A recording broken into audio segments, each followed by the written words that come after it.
द्रव्य संग्रह का स्वाध्याय हम सभी लोग कर रहे हैं। जीव के 9 अधिकारों में से कल अपन ने जीव भोगता है इस संबंध में सुना। तो व्यवहार में से जीव किसका भोगता है? आपने उद्गल आदि कर्मों की फल स्वरूप सुख दुख का भोग है।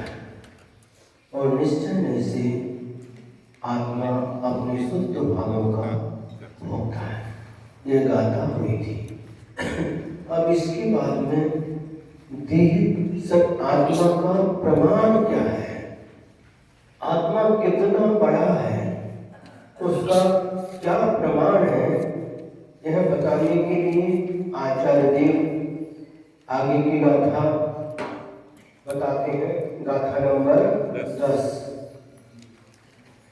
अनुगुरु देह पमानो, अनुगुरु देह पमानो, उपसंहार प्रसप्पदो चेदा, उपसंहार प्रसप्पदो चेदा, असमूहो व्यवहारा, असमूहो व्यवहारा, निश्चय में दो असंख्य देशो वा, निश्चय नय दो असंख्य देशो वा, अनुगुरु देह पमानो, अनुगुरु देह पमानो, उपसंहार प्रसप्पदो चेदा, उपसंहार प्रसप्पदो चेदा, असमूहो व्यवहारा, असमूहो व्यवहारा, निश्चय में दो असंख्य देशो वा।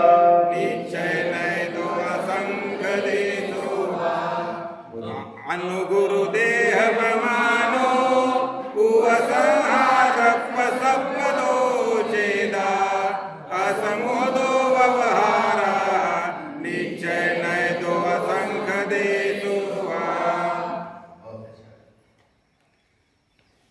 पहले आत्मा के लिए आधा शब्द लिया था और इस गाथा में आत्मा के लिए चेदा शब्द का प्रयोग किया है।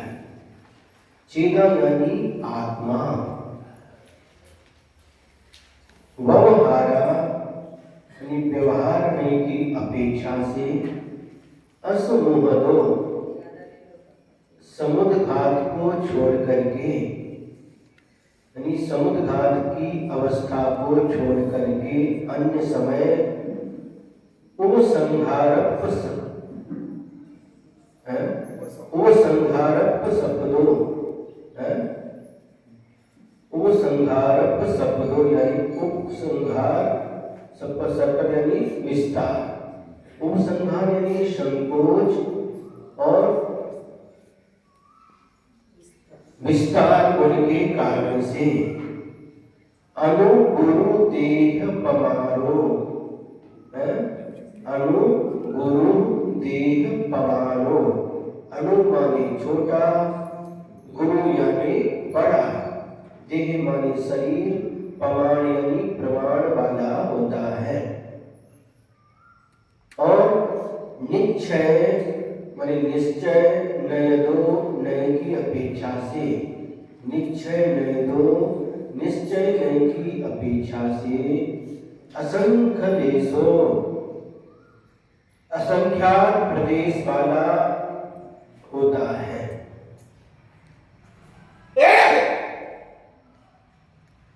फिर एक बार देखेंगे। चेदा यानी आत्मा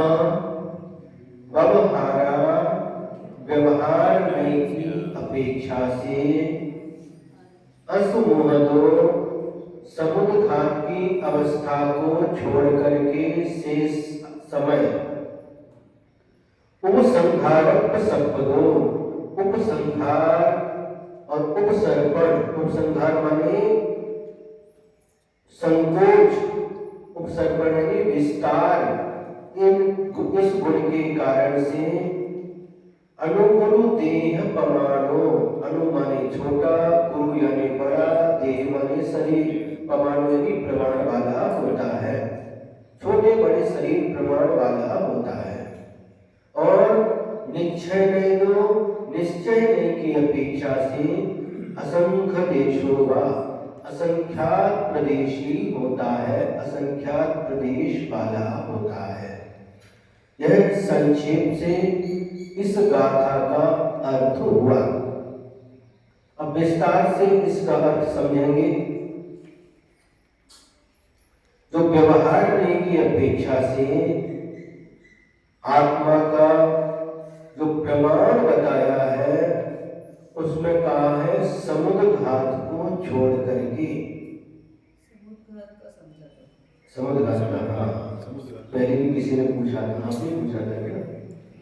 हाँ, समुद्घात की अपेक्षा से यानी समुद्घात जब होता है उसको छोड़ करके जो छोटा बड़ा वर्तमान में शरीर प्राप्त हुआ है, जिसको जैसा शरीर प्राप्त हुआ है, किसी को छोटा मिला है तो उसके शरीर के बराबर, जिसको बड़ा मिला है तो उसके शरीर के बराबर यह आत्मा होता है।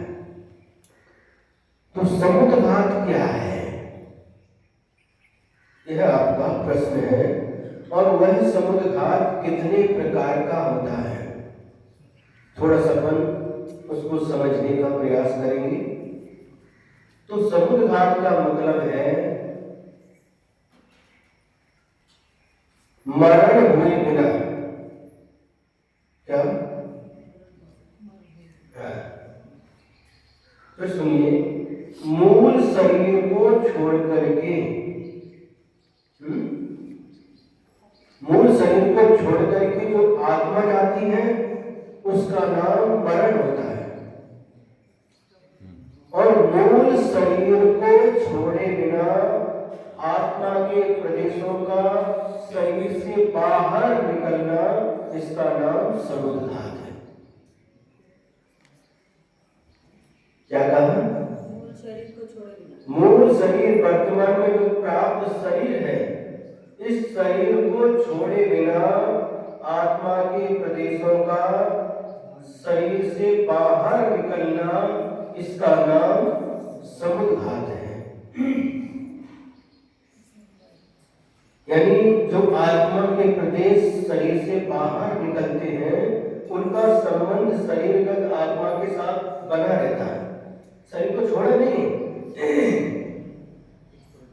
अब यह समुद्घात कितने प्रकार का होता है, तो यह समुद्घात 7 प्रकार का होता है। कौन कौन से 7 प्रकार हैं? तो वेदना समुद्घात, कषाय समुद्घात, विक्रिया समुद्घात, मारणांतिक समुद्घात, तेजस समुद्घात, आहारक समुद्घात और केवली समुद्घात। इस प्रकार से समुद्घात के 7 भेद बन जाते हैं। फिर एक बार सुनिए, इसमें लिखिए, पुस्तक में है, वेदना समुद्घात, कषाय समुद्घात दूसरा, तीसरा विक्रिया समुद्घात, चौथा मारणांतिक समुद्घात, पांचवा तेजस समुद्घात, छठवा आहारक समुद्घात और 7वां केवली समुद्घात।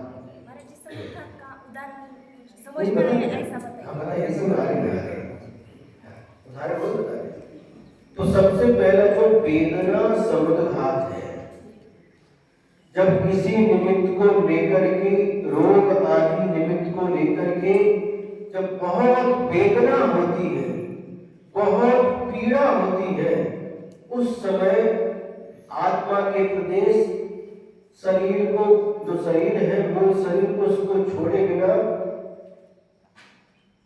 शरीर से बाहर निकलते हैं। तो कितना बाहर निकलते हैं? तो जो मूल शरीर है उससे 3 गुना। कितना? 3 गुना। मूल शरीर इंटू 3, उससे 3 गुना शरीर के बाहर निकलते हैं। इसका नाम है वेदना समुद्घात।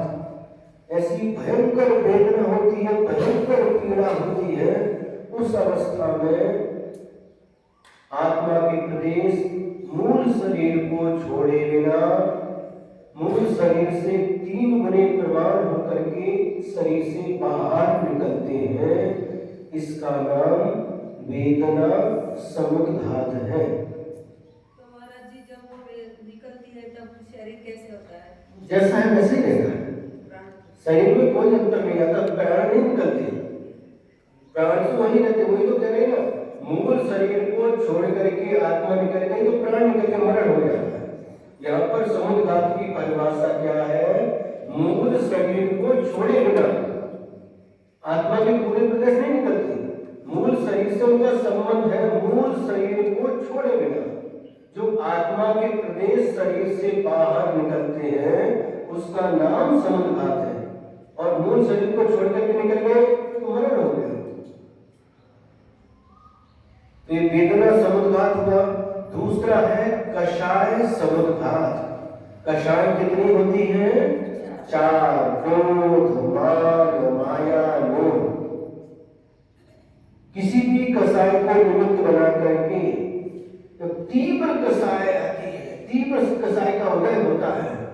उस समय ये मूल शरीर को छोड़े बिना आत्मा के प्रदेश जो शरीर से बाहर जाते हैं, कितने बार जाते हैं? वो भी 3 गुनी। उसका नाम कषाय समुद्घात है। कितने समय के लिए? 3 समय में समुद्घात बोलते हैं। 3 समय के लिए तो समय नहीं, 3 समय नहीं, ऐसा निश्चित नहीं, 3 समय नहीं। जो केवली समुद्घात होता है वह 7 समय के लिए होता है। 8वें समय में वापस आ जाता है।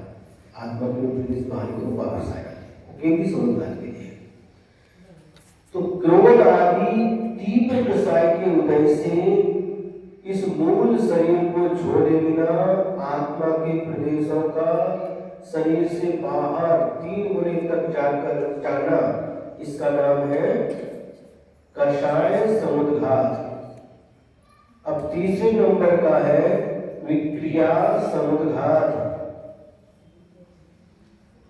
नाना प्रकार की विक्रियाएं होती हैं और उन विक्रिया करने के लिए मूल शरीर को छोड़े बिना आत्मा के प्रदेशों का मूल शरीर से बाहर निकलना, यह विक्रिया समुद्घात कहलाता है।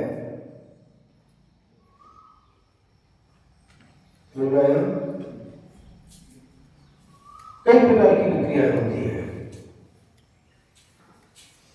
पृथक विक्रिया होती है, अपृथक विक्रिया होती है।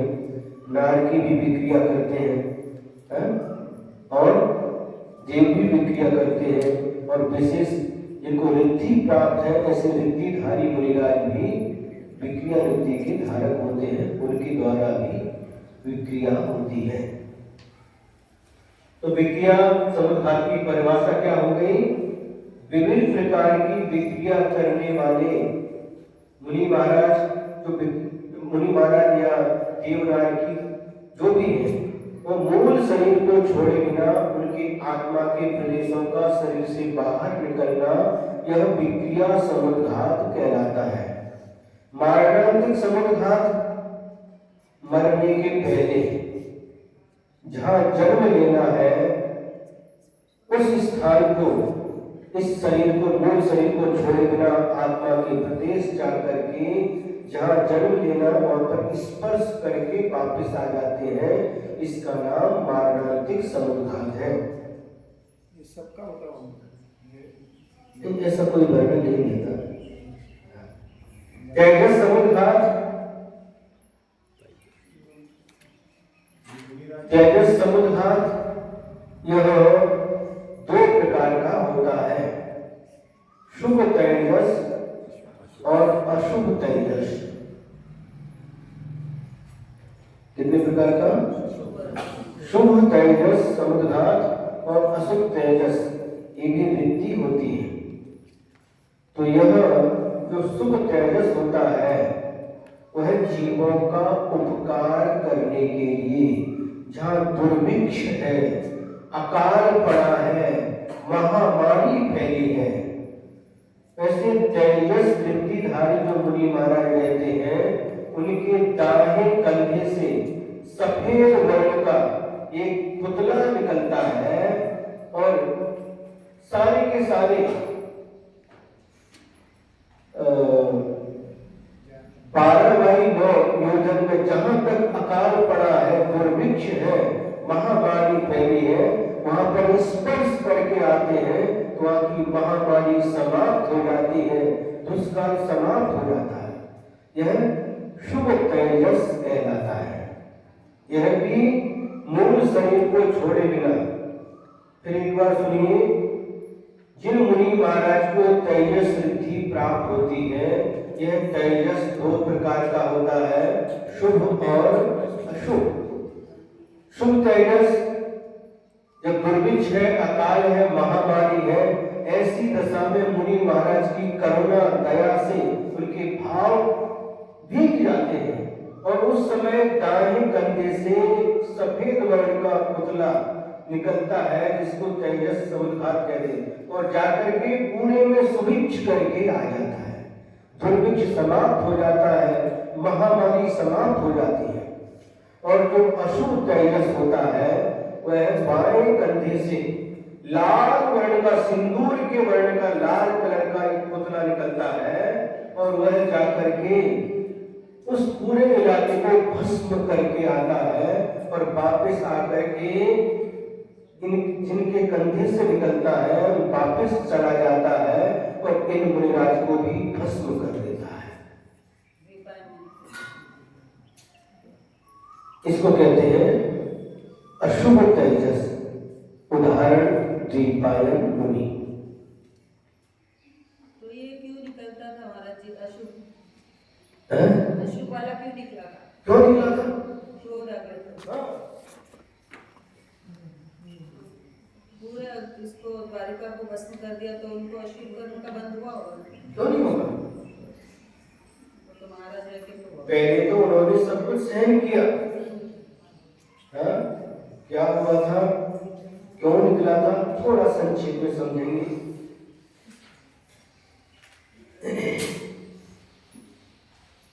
नेमिनाथ भगवान समोस्वर में विराजमान थे। 12 सभाएं लगी हुई थी। 12 सभाओं में चतुर्निकाय के देव देवियां मनुष्य तेज सब बैठे हुए थे, मुनि आज्ञाएं भी विराजमान थे। उस समय श्री कृष्ण जी ने प्रश्न पूछा, भगवान यह सोने की द्वारिका, इसका अस्तित्व कब तक रहेगा? क्या कभी इसका नाश भी होगा? तो नेमिनाथ भगवान ने अपने केवल ज्ञान के माध्यम से यह वर्णन किया, यह सोने की द्वारिका, यह द्वारिका नगरी 12 वर्ष तक इसका अस्तित्व रहेगा और 12 वर्ष के बाद इसका अस्तित्व समाप्त हो जाएगा, यह जल करके भस्म हो जाएगी। भगवान यह किस कारण के, किसके निमित्त से जल करके भस्म होगी? तो मदिरा, शराब, दारू, इसके निमित्त से जल करके भस्म होगी।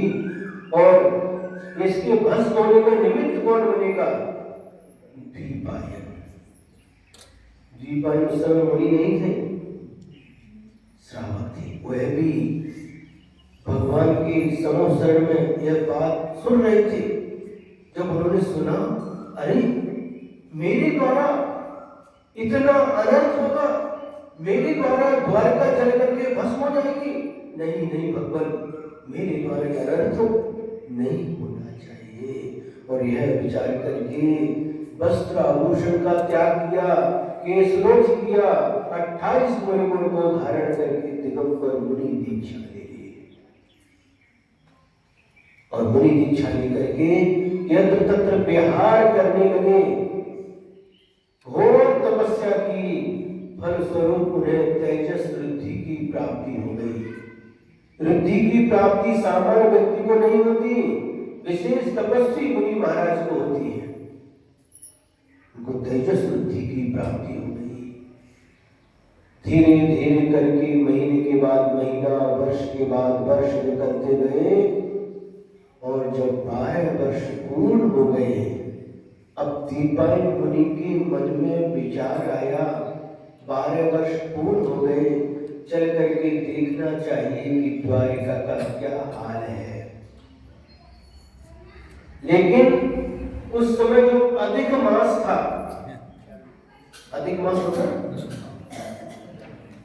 2 श्रावण 2 कार्तिक ऐसे आती ना, वो अधिक मास को गिनना भूल गए। देखिए होली कैसी होती है। और भूल गए, जाकर के द्वारका के बाहर श्री कृष्ण ने क्या किया था, सारी मदिरा को बाहर फेंकवा दिया था। गुफा कंदराओं में मदिरा पड़ी थी और वहां जाकर के पानी बरसा, फिर मदिरा को मदिरा पानी लेकर के वह पुनः तो मदिरा के रूप में परिणमन कर गई। मुनि महाराज द्वारका के बाहर जाकर के बैठे ध्यान कर रहे हैं। उस समय यदुवंशी यादववंशी आए और उन्होंने प्यास लगी थी और उस मदिरा को पानी समझ करके पी लिया। देखिए भगवान की वाणी, मदिरा फेंकवा दी, लेकिन वो भी सह करके घूमते घूमते और आए, प्यास लगी और पानी समझ करके मदिरा पी ली, नशा चढ़ गया। किसको चढ़ा नशा? नशा किसको चढ़ता है? शरीर को या आत्मा को? क्यों गणेश भाई, नशा किसको चढ़ता है? प्रभाकर जी वाली।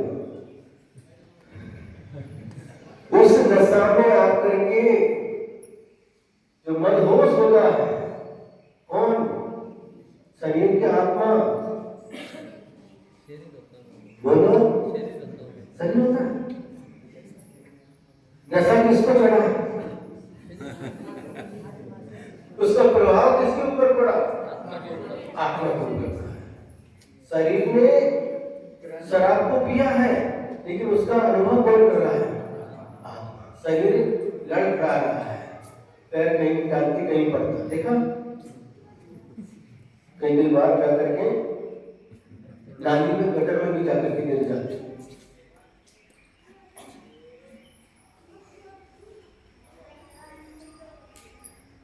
किसी ने कहा है यदि इसका प्रभाव मात्र पुलकर के ऊपर पड़ा है तो जिस बोतल में रखी वो बोतल की नास्ती में पड़ा चुका है। अब जब उन यदुवंशी ने पानी समझ करके शराब पी ली तो नशा चढ़ गया। नशा चढ़ गया तो सामने देखा एक शिलातल पर ध्यानस्थ वह मुनि महाराज, दीपायन नाम के मुनि महाराज विराजमान है। और इनको मुनि महाराज को देखते ही जिनको नशा चढ़ा था उन्होंने आ गया, अच्छा द्वारका जलाने के लिए आया है। और शराब नशे में आकर के गालियां देने लगे। और इतना ही नहीं, गांव पर पत्थर जो पड़े थे वो उठा करके उनको मारने लगे। वह दीपायन मुनि महाराज सब कुछ सहन करते रहे। जब अति हो गई, उनकी सहन शक्ति के बाहर हो गया, उस समय उनके बाएं कंधे से वह अशुभ तेजस लाल सिंदूर के वर्ण का निकला और निकल करके जाकर के पूरी द्वारका को जला करके भस्म कर दिया। और बाद में आकर के इन मुनि महाराज प्रवेश करके इनको भी भस्म कर दिया। यह था अशुभ तेजस का उदाहरण। अशुभ तेजस का उदाहरण। कोई कहते हैं त्रिपैनुरी मिथ्या दृष्टि थी। नहीं, मिथ्या दृष्टि को रुद्धि की प्राप्ति नहीं होती। जब उन्होंने मुनि दीक्षा ली, घोर तपस्या की, और उस समय वह 6वें 7वें गुण स्थान करते भावलिंगी संत थे, तभी उन्हें रुद्धि की प्राप्ति हुई। लेकिन बाद में ऐसे निमित्त मिलने के कारण से ऐसी घटना घटी। तो यह हो गया तेजस समुद्घात। इसके बाद में आता है आहारक समुद्घात। आहारक समुद्घात किसे कहते हैं? शुभ तेजस का उदाहरण पढ़ने में तो नहीं आया हमारे, लेकिन होता है निश्चित। बुरे की नोंद होती है, अच्छी की अच्छे की नहीं, ऐसा कई ऐसे उदाहरण आते। देखिए, मुनि महाराज हैं, रुद्धिधारी मुनि महाराज हैं, और बैठे हैं। किसी व्यक्ति को सर्प ने डस लिया और सर्प के डसने से बेहोश हो गया, और लोगों ने समझा ये मर गया, और ले जाकर के शमशान में गए जलाने के लिए, चिता के ऊपर रख दिया। और उसी समय वहीं पर जो तपस्या कर रहे थे रुद्धिधारी मुनि महाराज, उनके शरीर से स्पर्श करके हवा उस व्यक्ति को छू गई, उसका विष उतर गया। वह जब बैठ गया। ऐसे उदाहरण तो नहीं थे, लेकिन शुभ तेजस का ऐसा उदाहरण एक सप्तऋषि का जो कथा आती है, उसको थोड़ा पढ़ना हमें स्मरण में नहीं है। सप्तऋषि के माध्यम से भी कुछ ऐसे कार्य हुए हैं, है ना। अब आहारक समुद्घात किसे कहते हैं? ये 6वें 7वें गुण स्थान वर्ती मुनि महाराज जो होते हैं, विशेष मुनि महाराज, इनको आहारक रुद्धि की प्राप्ति होती है। आहारक रुद्धि की प्राप्ति होती है, और जब इनके मन में कोई शंका उत्पन्न होती है, कोई प्रश्न उत्पन्न होता है, और उस प्रश्न का उत्तर देने के लिए उस इलाके में कोई नहीं रहता, कोई केवली शुद्ध केवली नहीं रहते, उस समय वह आहारक शरीर उन मुनि महाराज के मूल शरीर को छोड़े बिना ये कहां से निकलता है? ये मस्तिष्क से निकलता है। और जहां पर साक्षात केवली भगवान, शुद्ध केवली भगवान विराजमान है, उनके चरणों में जाता है, और उस शंका का समाधान करके वापस मस्तिष्क में प्रवेश कर जाता है। एक कारण यह है। और दूसरा कारण, जब उन मुनि महाराज के मन में अकृत्रिम जिनालयों की वंदना की भाव उत्पन्न होते हैं, तीर्थ क्षेत्र सिद्ध क्षेत्रों की वंदना के भाव उत्पन्न होते हैं, और तीव्र भाव उत्पन्न होते हैं, उस समय भी वह आहारक शरीर मस्तिष्क से निकल करके तीर्थ क्षेत्रों की अकृत्रिम जिनालय की वंदना करके वापस आ जाता है। इन कारणों से वह आहारक शरीर निकलता है, और इसे कहते हैं आहारक समुद्घात। अंतिम समुद्घात का नाम है केवली समुद्घात। क्या नाम है? केवली समुद्घात। इस समुद्घात को कौन करता है? केवली भगवान करते हैं। तो इसमें क्या सभी केवली करते हैं या थोड़े केवली करते हैं? इस विषय में आचार्यों के दो मत हैं। एक आचार्य कहते हैं कि नियम से सभी केवली करते हैं, और एक आचार्य कहते हैं कि जिनकी आयु 6 महीने से कम है और उस समय उनको केवल ज्ञान की प्राप्ति हुई है, ऐसे ही अरिहंत भगवान, केवली भगवान समुद्घात करते हैं। और जिनको 6 महीने से अधिक आयु शेष रहने पर केवल ज्ञान की प्राप्ति हुई है, उनमें से समुद्घात कर भी सकते हैं, नहीं भी कर सकते हैं। लेकिन 6 महीने से कम आयु शेष रहने पर जिन्हें केवल ज्ञान की प्राप्ति हुई है वो नियम से समुद्घात करते हैं, ऐसा भी किन्हीं किन्हीं आचार्यों का मत है। और समुद्घात करने का कारण बताते हैं। कर्म कितने होते हैं? बोलिए 8। कौन से? ज्ञानावरणी, दर्शनावरणी, वेदनी, मोहनी, आयु, नाम, गोत्र, अंतराल। ये 8 कर्म है। 8 कर्म में से 4 कर्म घातिया कर्म कहलाते हैं और 4 कर्म अघातिया कर्म कहलाते हैं। 4 घातिया कर्म कौन कौन से होते हैं? ज्ञानावरणी, दर्शनावरणी, मोहनी, और अंतराल। ज्ञानावरणी, दर्शनावरणी, मोहनी और अंतराल, ये 4 घातिया कर्म होते हैं। और 4 घातिया कर्म कौन कौन से होते हैं? वेदनीय, आयु, नाम और गोत्र। ये 4 घातिया कर्म होते हैं।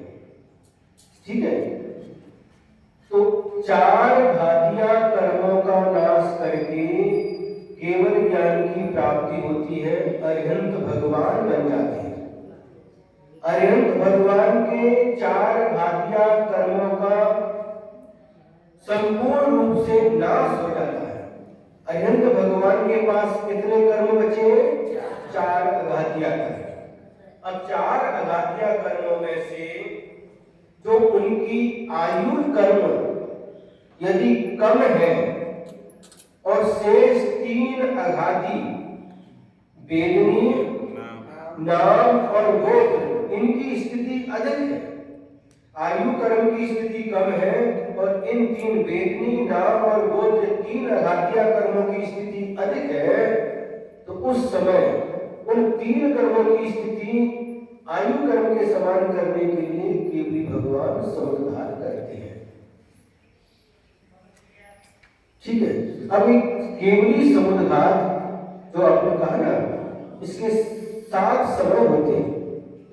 सबसे पहले दंड, दूसरा कपाट, तीसरा प्रतर, चौथा लोक पूरण और फिर वापस लौटते हैं। लोक पूरण के बाद में फिर प्रतर, फिर कपाट, फिर दंड करके मूल शरीर में प्रवेश कर जाते हैं। वापस शरीर में, मूल शरीर में आ जाते हैं। नाम बताइए आप वापस नाम सबसे पहला केवली समुद्घात के लिए है ना, दंड। गाथा नहीं देखिए। दूसरा कपाट,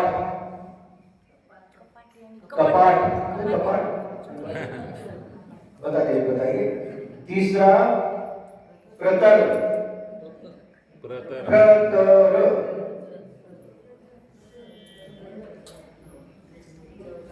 फिर लोक पूरण। देखिए, लोक पूरण ये हो गया। अब लोक पूरण से फिर वापस उल्टा लौटेगा। लोक पूरण के बाद, लोक पूरण के पहले क्या था? प्रतर। लोक पूरण के बाद फिर प्रतर।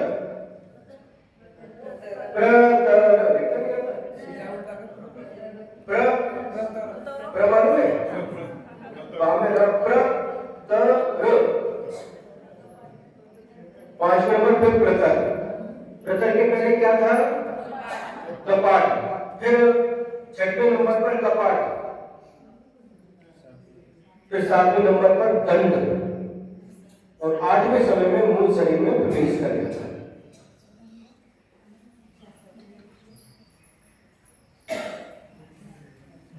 समझ आ रहा है कि नहीं? हाँ, आया। अब देखिए,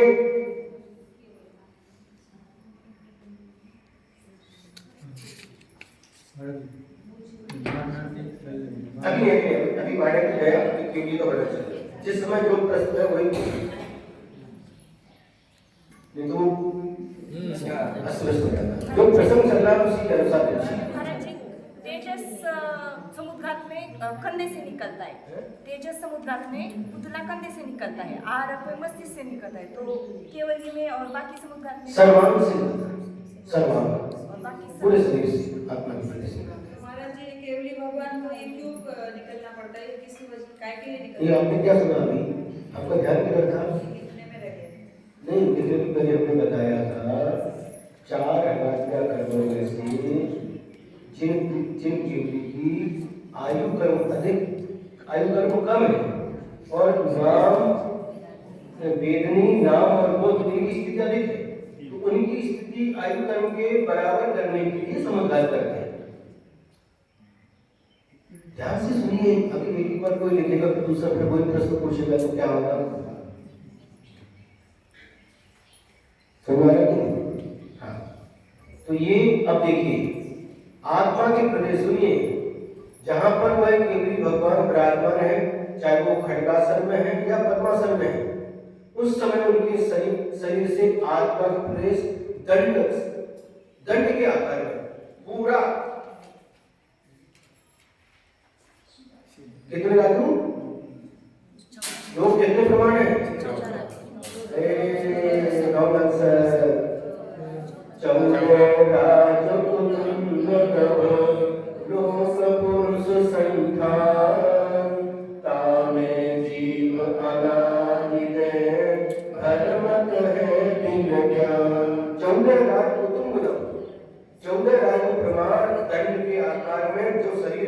आकार में डंडा रहता, दंड वाली डंडा, उस आकार में आत्मा के प्रदेश हो जाते हैं।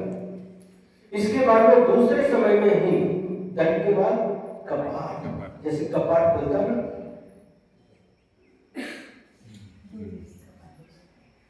सुने?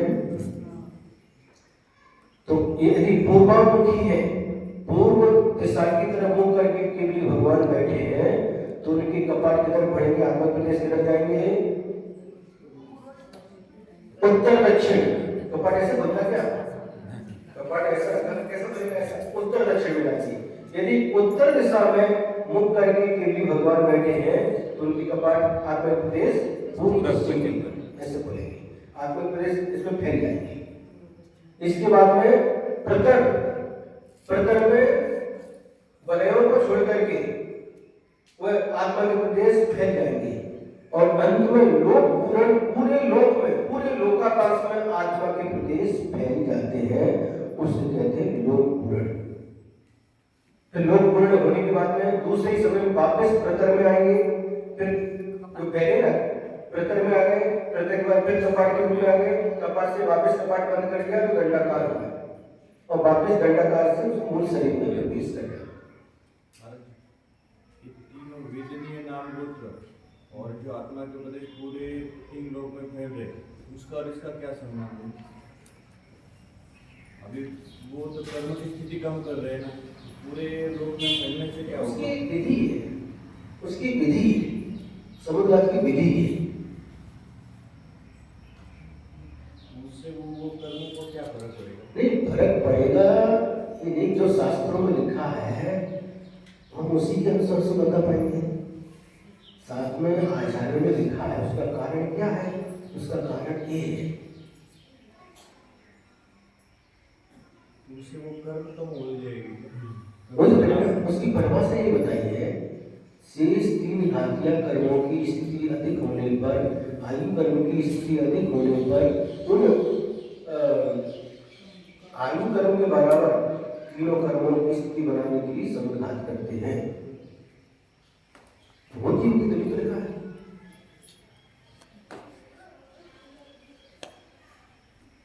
आगमो तक गोचरो, ऐसा एक सूत्र आता है। जो आगम होता है वह अतक गोचरो, तर्क का विषय नहीं बनता। नहीं बता रहे, कई जगह क्या होता है, कई विषय में तो हम तर्क कर सकते हैं, लेकिन कई विषय ऐसे रहते हैं मात्र संविधान के साथ उसको सुनना पड़ता है, पढ़ना पड़ता है। जब हम लोग मुनि अवस्था में, मुनि अभी भी मुनि है, आचार्य श्री के साथ रहते थे, जब कई ऐसे प्रश्न उठते थे तो प्रश्न जो है वो ठीक है, उसका उत्तर देते थे, लेकिन जिन प्रश्नों का समाधान नहीं हो पाता था, तो वो कहते थे एक तरफ का विषय नहीं है, जब केवली भगवान बनेंगे तब अपने आप इसका उत्तर मिल जाएगा। नहीं समझे? और प्रक्रिया जितना लिखा है शास्त्रों में, अपने मन से हम उसमें कुछ भी मिला नहीं सकते, कुछ भी घटा नहीं सकते। जैसा जो शास्त्र में लिखा है उतना ही हम बता सकते हैं। तो स्थिति कम करने के लिए लिखा है, तो स्थिति कम होती है, लेकिन वो हमारे छदमस्त ज्ञान का विषय नहीं बन पाता। हमारा ज्ञान कितना है, महात्मा के उपदेश कैसे फैलेंगे, ऐसा कैसे होगा, ये सारे प्रश्न उठते हैं। लेकिन भगवान की वाणी है, यह हमारे श्रद्धा का विषय है। भगवान की बहुत सारी चीजें हैं, अभी अणु है, लोकाकाश है, लोकाकाश है, धर्म तरफ है, अधर्म तरफ है, आकाश तरफ है, काल तरफ है, कहाँ पे दिखाई देते हैं, क्योंकि सब सिर्फ श्रद्धा के साथ में भगवान की वाणी है, इसलिए यह सत्य है, और भगवान की वाणी है, इसलिए श्रद्धा करने के योग्य है।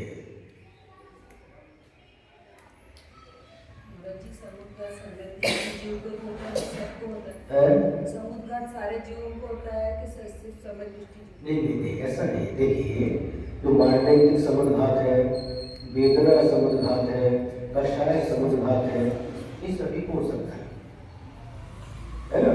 और तो बाकी जो बचे तेजस, आहारक और केवली, तेजस, आहारक, केवली महाराज को ही होगा, और केवली मतलब केवली भगवान को ही होगा। महाराज आहारक समुद्घात पंचम काल में हो सकता है, छठे स्थान में तो नहीं रहते हैं, लेकिन की आहार वृद्धि होती है, आहार वृद्धि का बंद करते हैं, उस समय उनको प्राप्त होता है। वर्तमान में पंचम काल में इस समय नहीं होता। जब मन पर ज्ञान होता है, जब पर्याय विशुद्धि संयम होता है, जब आहार वृद्धि होती है, कोई भी वृद्धि इस समय नहीं होती है। समुद्घात जो विदेश में अभी भी सब कुछ अभी भी भारत समुद्घात जो अभी हो रही है, उनकी कोई समय सीमा है कि आत्मप्रदेशों का बाहर निकलना और वापस आना, इसमें समय सीमा है कि बस समय समझ रहेगी कितने समय में केवली भगवान के लिए तो 7 समय बताया, 8वें समय में आत्मा में शरीर में प्रवेश कर जाते हैं। इन्हीं के लिए थोड़ा हम देख करके बता सकते हैं, हमारे स्मरण में नहीं लगी कितना अंतर्मुख समय है, कितने समय हम देख करके हम बता दें। यहाँ पर जैन सिद्धांत को उसके भाग है कितने हैं? पूरे नहीं, पूरे सेट नहीं है, भाग देखना पड़ेगा, देखना, और पूरे सेट हमारे पास ला कर देना। जैन सिद्धांत को जिनेन्द्र वर्णन के जो है ये समुद्घात का वर्णन हो गया। महाराज जी प्रकरण समुद्घात का, हाँ उसका वर्णन बताए ना, थोड़ा और कैसा होता है? कैसे होता है प्रकरण समुद्घात आप बोले ना। हाँ, तो प्रतर के समय, प्रतर समुद्घात के समय बात बलियों को छोड़ करके 3 बात बल है, उनका काश में चारों तरफ से 3 बात बल है, तनु बात बल है, धर्म बात बल है, धर्मनी बात बल है। उन बात बलों को छोड़ करके पूरे योग में आत्मा के प्रदेश फैल जाते हैं, वह प्रतर समुद्घात के समय, और पूरे 3 बात बलों को भी अगले समय में 3 बात बलों में फैल जाते हैं। पूरे योग में कोई भी ऐसा प्रदेश नहीं बचता जहाँ पर उस समय के भी भगवान के आत्म प्रदेश नहीं रहते, उसी के भी समुद्घात। आगे समझो। अब देखिए,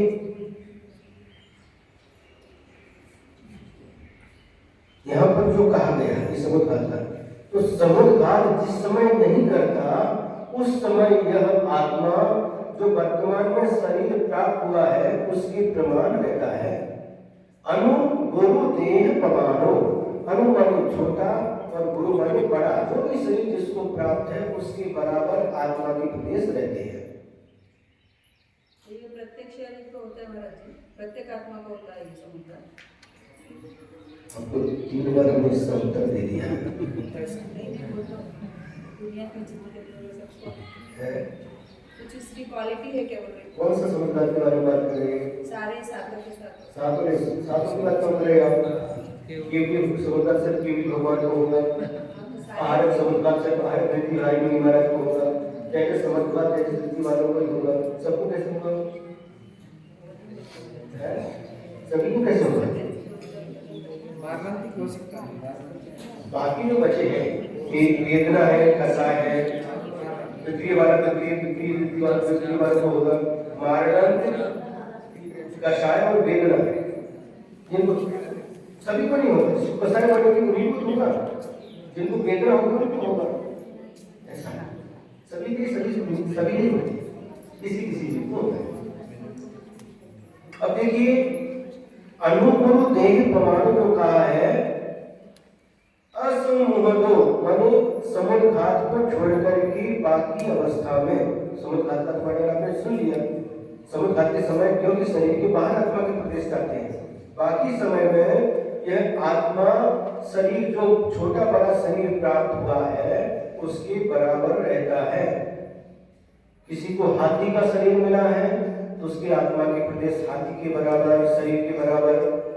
किसी को मूंगी चींटी का शरीर मिला, उसके आत्मा के शरीर चींटी के शरीर के बराबर। क्या बोले कि नहीं?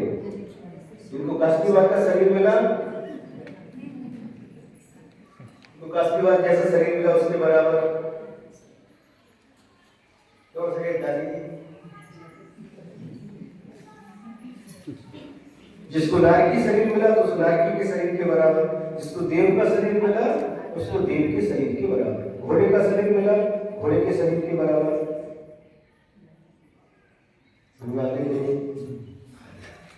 उस शरीर प्रमाण यह आत्मा रहता है संसार अवस्था में समुद्घात की अवस्था को छोड़ करके। अब यदि प्रश्न पूछो सबसे छोटा शरीर किसका होता है, बताओ, कोई उत्तर देगा? हाँ, निगोदिया जीव। और निगोदिया जीव में भी 2 प्रकार के निगोदिया होते हैं, बादर निगोदी, सूक्ष्म निगोदी। तो निगोदी जीव में भी जो सूक्ष्म निगोदी जीव है उसका शरीर सबसे छोटा होता है। कितना छोटा होता है? तो शास्त्रों में लिखा है अंगुली के असंख्यात विभाग उसके शरीर का प्रमाण होता है। अंगुली के असंख्यात विभाग, हम उसको अपने ज्ञान का विषय बनाएंगे, इतना सूक्ष्म होता है, सबसे छोटा उसका शरीर होता है। और यदि हम पूछे सबसे बड़ा शरीर किसका होता है, अंतिम जो समुद्र है स्वयंभू रमण समुद्र, 2.5 द्वीप में अंतिम समुद्र का नाम क्या है? स्वयंभू रमण समुद्र। और उस स्वयंभू रमण समुद्र में एक क्या रहता है? पुष्पदंत भगवान, देवादेव सिंह पुष्पदंत भगवान का लांछन क्या है? मगरमच्छ। वह मगरमच्छ रहता है स्वयंभू रमण समुद्र में। कहाँ रहता है? स्वयंभू रमण समुद्र में रहता है। उसकी सबसे बड़ी अवधारणा होती है मगरमच्छ, सबसे बड़ी अवधारणा। 1000 योजन लंबा, 1000 योजन लंबा, 500 योजन चौड़ा और 250 योजन मोटा, ये उसकी अवधारणा है। सबसे बड़ा शरीर उसका होता है। और इसके बीच में जितने भी शरीर हैं वो सब मध्य में आ जाते हैं। तो जिसको जो शरीर प्राप्त होता है आत्मा, उसी शरीर के प्रमाण सदेह प्रमाणों का नाम जीवो ओमनो अमुद्धि करता सदैव प्रमाण। शरीर जो प्राप्त हुआ है अपने अपने शरीर के प्रमाण वह आत्मा होता है। अब अपन ये समझें कि ऐसा कैसे होता है। मान लीजिए किसी हाथी का मरण हो गया और मरण करके वह चींटी की पर्याय में जन्म ले लिया। अब इतने बड़े शरीर के प्रदेश चींटी के छोटे शरीर में कैसे समा जाते हैं? कोई चींटी मरण करके कोई हाथी बन गई, इतनी छोटी चींटी के आत्मा प्रदेश इस हाथी के बराबर कैसे हो जाते हैं? ये प्रश्न मन में उठता है। उसका उत्तर इसी गाथा में लिखा हुआ है। क्या लिखा है? उपसंहारक सर्पदो। उपसंहार सर्पण यानी संकोच और विस्तार का गुण एक आत्मा के पास है। किसका गुण? संकोच और विस्तार का गुण इस आत्मा के पास पाया जाता है। संकोच गुण के कारण से आत्मा हाथी के शरीर के आत्मा के प्रदेश चींटी के शरीर में समा जाते हैं, उसके बराबर हो जाते हैं। और विस्तार गुण के कारण से चींटी के शरीर के आत्मा के प्रदेश विस्तार को प्राप्त होकर के हाथी के शरीर के बराबर हो जाते हैं। सुनना है कि नहीं? बहुत अच्छे से आ रहा है। बहुत अच्छे से आ रहा है, बहुत अच्छा है। अब देखिए महाराज, कोई एक उदाहरण दीजिए जिससे हमें यह उपसंहार और सर्पण, संकोच और विस्तार का विषय समझ में आ जाए। दे दो उदाहरण। देखिए यहाँ पर लाकर के किसी व्यक्ति ने दीपक रखा है। क्या रखा है? दीपक। दीपक में तेल है, बाती है और उसको प्रज्वलित किया है, जल रहा है। दीपक को रख के रख दिया। अब देखिए उस दीपक के ऊपर एक गिलास रख दिया, जलते हुए उस दीपक के ऊपर एक गिलास रख दिया, तो उसका जो प्रकाश है कितना हो जाएगा? गिलास के बराबर, है ना? गिलास हटा दिया, एक तांबा रख दिया,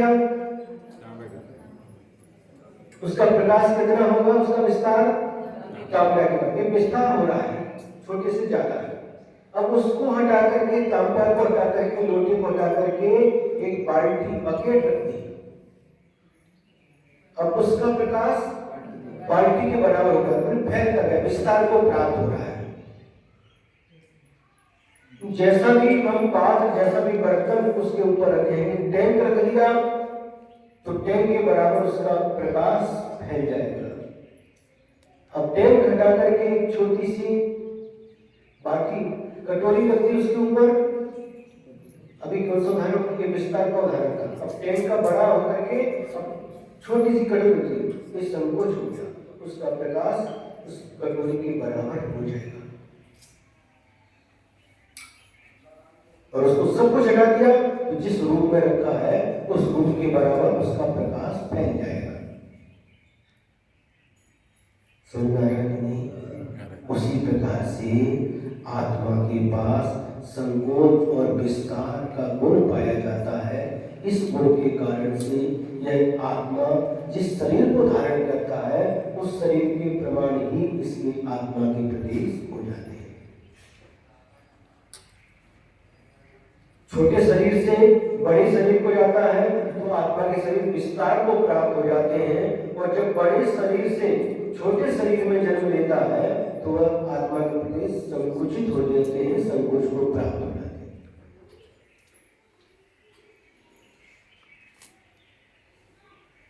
एक घंटा हो गया, पता चला क्या? कैसे समय निकल जाता है कुछ भी पता नहीं चलता। आज का विषय बहुत अच्छा हो गया। समुद्र का विषय भी विस्तार के साथ आप लोगों ने सुना, है ना? अब इसको करता कौन है? शरीर बनाता कौन है? जो शरीर जिसको प्राप्त हुआ, कौन बनाता है शरीर? हाँ, कर्मों के कारण से शरीर की रचना होती है। छोटा शरीर बड़ा शरीर जो भी मिलता है, ये जीव ये आत्मा स्वयं उस शरीर का निर्माण करता है, आत्मा नहीं करता। कर्म के कारण से आत्मा को उसी प्रकार का शरीर प्राप्त हो जाता है। सिद्धांत का कर्म सिद्धांत का जितना विशद वर्णन जैन दर्शन में जैन शास्त्रों में मिलता है उतना वर्णन कहीं भी नहीं मिलता। कर्म कहीं पर है ही नहीं।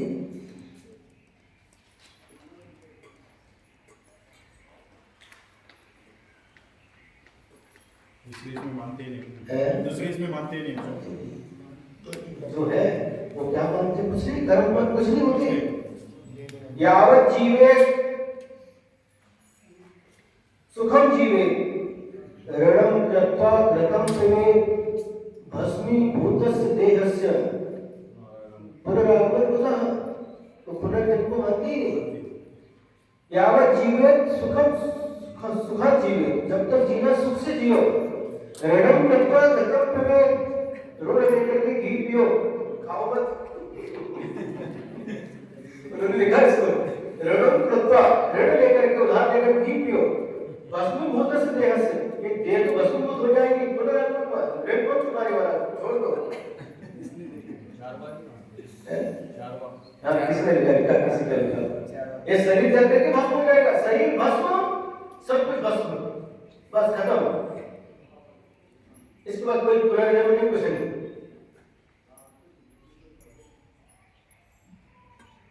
लेकिन किसको चुकाना है? कल ले लो तो पी लो घी, बैंक से उठाओ, कर्ज बनाओ, घर कौन को चुकाना है? आज वही समस्या आदमी को भी लोन है। तो ये उनका मत है। लेकिन अपना मत क्या कहता है? जो जीव जैसा कर्म करता है उसका वैसा ही फल उस जीव को भोगना पड़ता है। कल बहुत सारे उदाहरण आपको दिए थे, ये देखिए श्रीपाल का उदाहरण दिया है ना, और किसका दिया था? एक उदाहरण को रान बुक्कर और सिंह का उदाहरण दिया था। एक उदाहरण को व्यक्ति जिसको सुनाई नहीं पड़ता बोल देंगे तो उसका उदाहरण दिया था। ये कौन उदाहरण सुनने को मिलता है? जीवनधर स्वामी राजपुत्र थे, जन्म लेते ही पिता का मरण हो गया। जन्म लेते ही पिता का मरण हो गया। इधर जन्म हुआ, उधर पिता का मरण हो गया। और जन्म कहाँ हुआ? शमशान भूमि में, जहाँ लोग मरने के बाद जहाँ पर जलाया जाता है शव को, वहां पर उस जीवनधर स्वामी तदभव मोक्षगामी, उसी भाव से मोक्ष जाने वाले, ऐसे तदभव मोक्षगामी जीवनधर स्वामी का जन्म कहाँ हुआ? शमशान में। सोचिए, और माता से भी बिछो हो गया। कथा बहुत बड़ी है।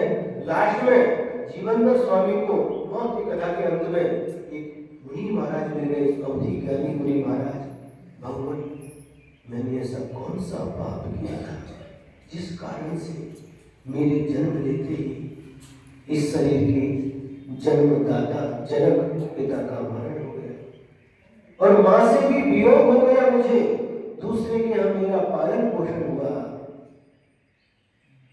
अवधि ज्ञानी मुनि महाराज अवधि ज्ञान से बताते हैं, तू पिछले जीवन में एक बालक अवस्था में था, और एक घोंसले में हंस पक्षी ने अंडा दिया था, और अंडे से जब बच्चा निकला तो उसके साथ खेलता था, और एक दिन तू उस घोंसले से उस बच्चे को लेकर के अपने घर आ गया। तूने उस हंस पक्षी के बच्चे को उसके माता पिता से जुदा किया। तुझे ऐसा कर्म का बंध हो गया, इस जीवन में तुझे माता पिता से जुदा होना पड़ा। पढ़िए, प्रतिमानियों का स्वाध्याय करिए, कैसे कैसे उदाहरण पढ़ने को मिलते हैं। जो भी कार्य हो रहा है इसमें अदृश्य रूप से हमें दिखाई नहीं देता, हमारा कर्म में कार्य करता रहता है। इसलिए आज पुण्य कर्म का योग है, अच्छा समय है, अच्छे कर्मों का बंध कीजिए, अशुभ कर्मों से बचिए। अशुभ कर्म से पाप का बंध होता है।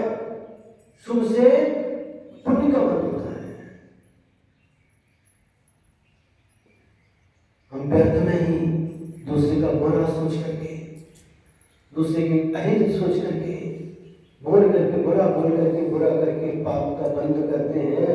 और पाप का बंद किसके लिए करते हैं? उस पाप के फल को, पाप से जो कमाई हुई उसे कौन भोगता है? परिवार के सभी लोग भोगते हैं। लेकिन पाप की कठिनाई, पाप का फल अकेले मुझे भोगना होता है। ध्यान रखिए, सुनेंगे नहीं? पाप कर करके आप कमाई करते हैं, धन कमाते हैं और सारा परिवार रिश्तेदार उस धन का उपभोग करता है। लेकिन आपने धन कमाते समय जो पाप का बंद किया है, उस पाप का फल परिवार के लोग नहीं भोगेंगे, अकेले आपको ही भोगना होगा।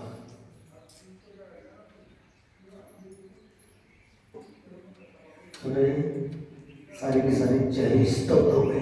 क्या कह रहे हैं? एक उदाहरण, अभी समय नहीं है, यदि कल समय मिले तो यदि आपने याद दिलाया तो बहुत अच्छा उदाहरण याद आया है अभी, लेकिन सामने खड़ी है समय से। तो एक बार इसका अर्थ और समझते हैं। अनुगुरु देह प्रमाणो, अनुगुरु देह प्रमाणो, उपसंहार प्रसपदो चेदा, उपसंहारः प्रसपदो चेदा, असमुदो व्यवहारा, असमुदो व्यवहारा, निश्चय नैदो असंग देशो वा। निश्चय नैदो असंग देशो वा। इसका अर्थ रह गया, निश्चय व्यवहार की अपेक्षा से पूरा कथन हो गया, लेकिन निश्चय नहीं की अपेक्षा से यह जीव, यह आत्मा असंख्य देशों का, असंख्यात प्रदेश वाला है। लोकाकाश कितने प्रदेश वाला है? असंख्यात प्रदेशी लोकाकाश है। तो जब लोक पुनर्समुद्धार करता है, एक एक लोकाकाश के प्रदेश पर एक एक आत्मा का प्रदेश व्याप्त हो जाता है। पूरे लोक को यह आत्मा व्याप्त कर लेता है।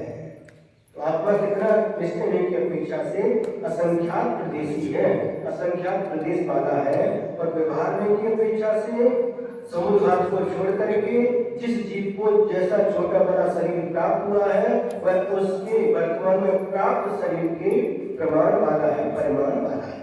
ये इसका सारांश हुआ। समझ आ गया कि नहीं? तुम धीरे क्यों बोल रहे हो? नहीं आया? बोलिए। वेदना और कषाय ये 3 गुना शरीर से ज्यादा होता है। और विक्रिया वाला तेजस, आहारक और केवल ये कितने बड़े हैं? क्योंकि तो बताया हाँ।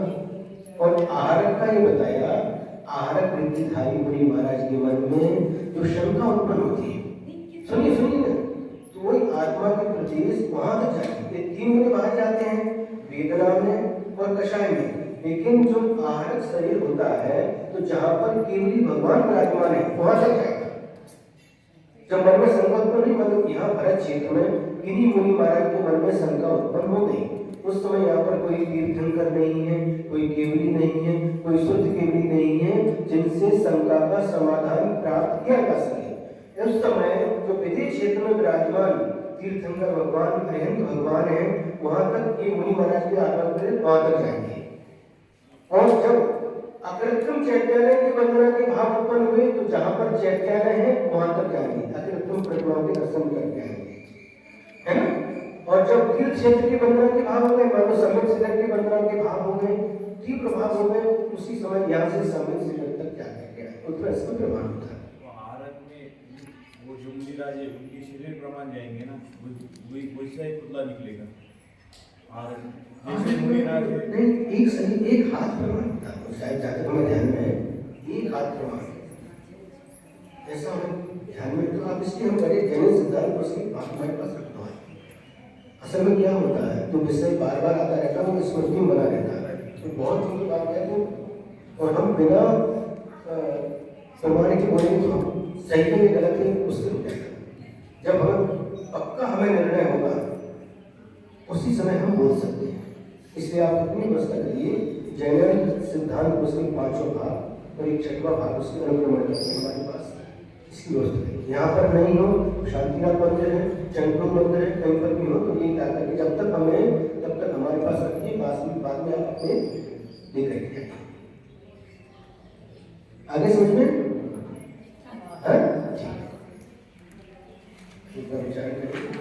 जीवम जीवम भगवन् जीवम जीवम भगवन् जिनवर वसेन जेन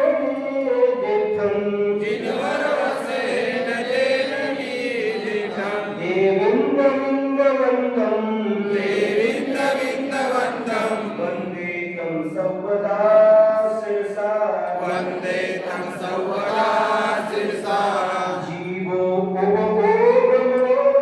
जीवो अमुक्तिकर्ता सदेह परिमाणो अमुक्तिकर्ता सदेह परिमाणो होता संसारत्थो भोक्ता संसारतो सिद्धो सो विश्वसोऽढगैः सिद्धोऽसो विश्वसोऽढगैः काले चलुपाणा विकाले च दुपाना इंद्रियबलमौ आणपाणोय विद्येवलमाहुरानप्राणोय अवहारासो जीवो व्यवहारासो जीवो निश्चयनैकोदुचेदनाजस्स निश्चयनैदोदुचेदनाजस्स ओमोगोगोगोयप्पो गोदुर्यप्पो संसर्णानं च दंसनं च बुधा दर्शनदानं च दर्शनं